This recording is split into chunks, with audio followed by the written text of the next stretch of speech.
Le débat budgétaire aurait dû s'inscrire cette année dans le cadre plus large d'une révision de la loi de programmation militaire. Ce n'est malheureusement pas le cas. Le gouvernement a choisi de se borner à faire la liste des livraisons de matériel sans jamais interroger la doctrine. On parle de quantité plus de qualité.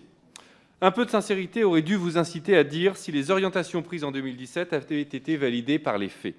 Ce bilan d'étape était nécessaire puisque l'histoire s'est considérablement accélérée. Les alliances que vous jugiez les plus solides ont été singulièrement mises à mal. Les certitudes stratégiques ont été ébranlées, les ruptures technologiques se sont banalisées.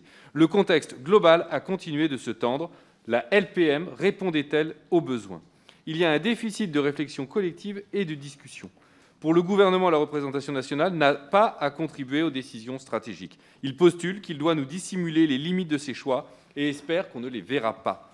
Eh bien, nous les voyons. Nous avons ouvert votre boîte noire budgétaire. Nous avons bien vu que la magie des années électorales opère. Le budget présente une hausse, certes, mais elle est largement engloutie par celle des restes à payer. Surtout, l'indépendance du pays n'est pas votre boussole. La prolongation du partenariat du Minarme et de nos industriels avec les GAFAM en témoigne. Les trous capacitaires devant nous, en particulier dans la marine, aussi. De même, l'investissement insuffisant pour la protection de nos territoires d'outre-mer et zones maritimes. Notre dépendance à l'export d'armement et la façon dont elle obère notre capacité à satisfaire nos propres besoins est devenue évidente.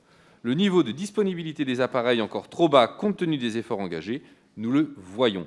La déloyauté de nos partenaires et la naïveté de ceux qui lient notre destinée aux leurs, elles sont devenues si énormes que plus personne n'en doute qu'on parle d'Australie, d'Allemagne ou d'États-Unis. Les chiffres sont inaptes à dire ces choses, mais le gouvernement a tort de compter sur eux pour dissimuler ses insuffisances.